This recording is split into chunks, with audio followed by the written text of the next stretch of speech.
what's up? This is Po Boy Fresh back at you from the Bargain Bin studio here in the corner of my living room. I haven't been posting very much this week because I'm actually getting ready to move, so the Bargain Bin studio is going to have its own room here pretty soon. But I did recently have one of my shorts get a little bit more viewership than they normally do for how small of a channel I have. I got over 1,000 views and a pretty decent number of likes to go along with that. And so I thought I would kind of give a breakdown of how I'm improving my sound and how I actually got to that song specifically, Follow, which is actually not even tracked out at all. It's still just a live jam session that I put together for that video. So I've recently started trying to start my beats with my drums. This is something that I learned from Marlo Diggs' channel. And I've also recently started working with chopping up drum breaks rather than using one-shot drum samples that I got from like free packs or whatever. And so the drums on this one are from AJ Hall. This is from Left Field Drum Breaks Volume 7. And I just really like the sound of this break, and the way it was recorded is fantastic. So we're going to give that a listen.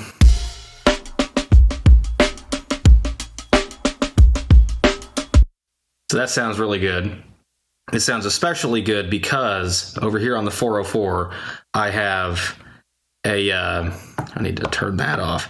I have an EQ for one that I have dialed in sort of like this. And then on my master effects on 3 and 4, I have the compressor and then the cassette sim with just a little bit of tone and a little bit of drive, a little bit of age, and a little bit of wow and flutter. And that makes everything sound amazing.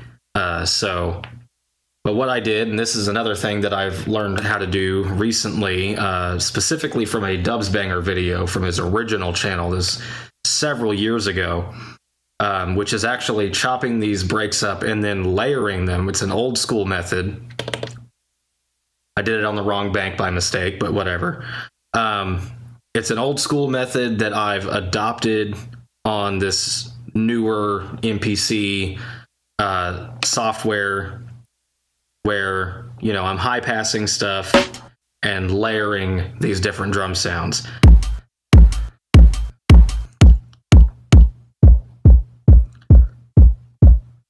So, yeah.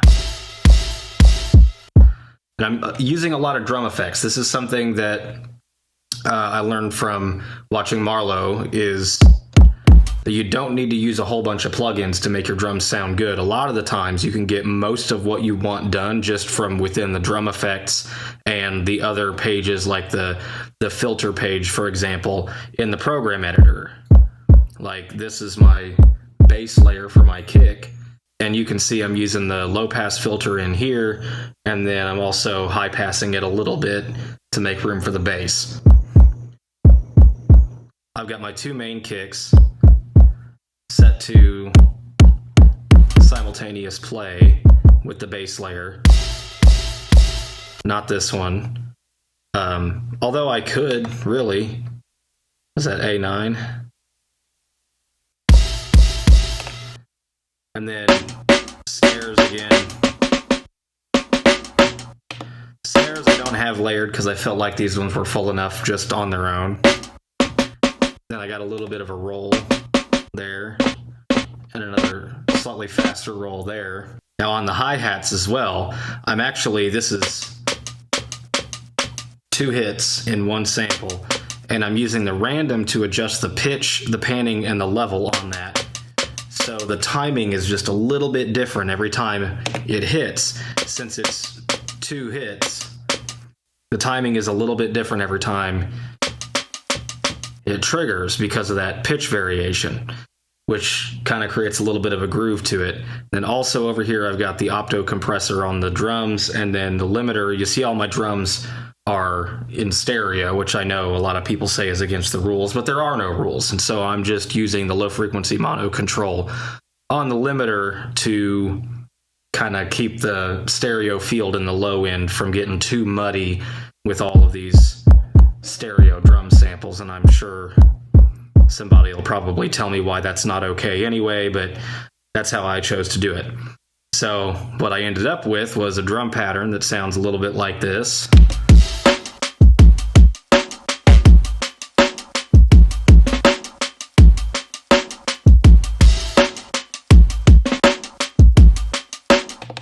That's fire. Now I've copied that over to a separate sequence where I don't have any chops, so I can take that out of solo and I can play these chops. And so another thing that I've started kind of trying to do is being a little bit more creative with my chopping, not chopping exactly on the beat or right on the bass or where you would, typically expect chops to be.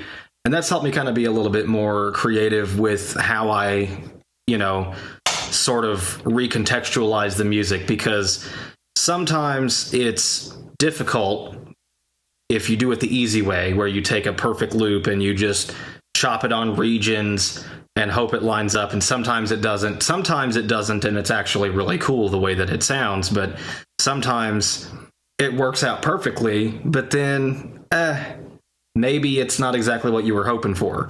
And so doing it that old-fashioned way before, region chopping or any of that even existed, where you're just kind of setting start points wherever, that has kind of helped me a lot too. So the main chop that you hear throughout sort of what would be the verse section of the beat is this one here.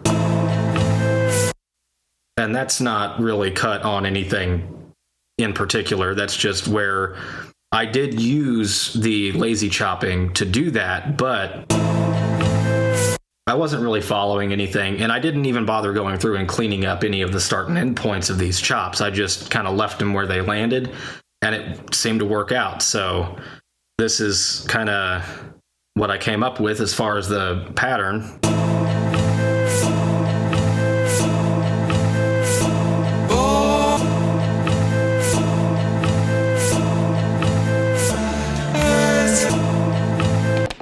I think that sounds pretty good.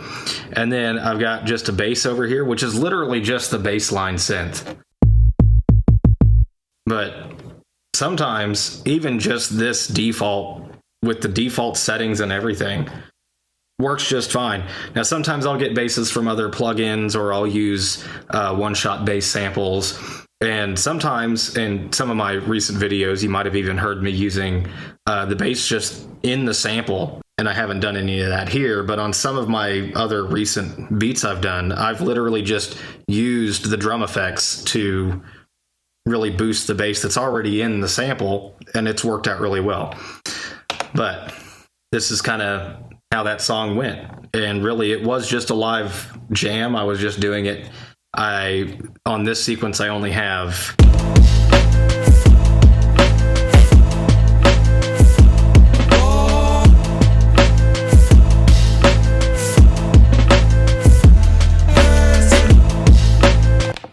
just that 4 bars, but over here I can get a little bit more creative with it.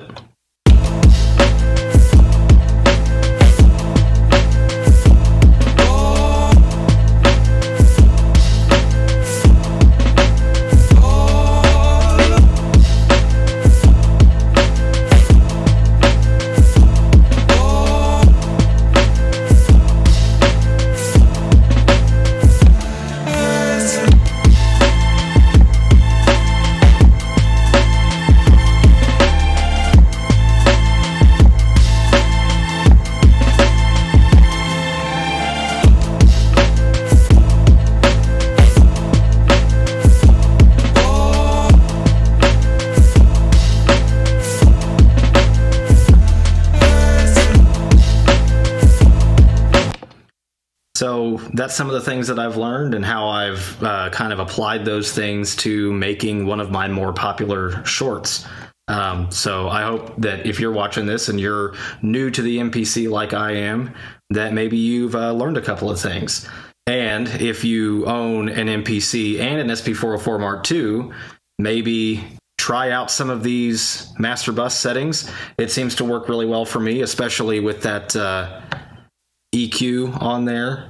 It's it's really sort of leveled up the sound of my beats quite a lot. So thanks for watching. I hope you liked it, and I'll see you next time.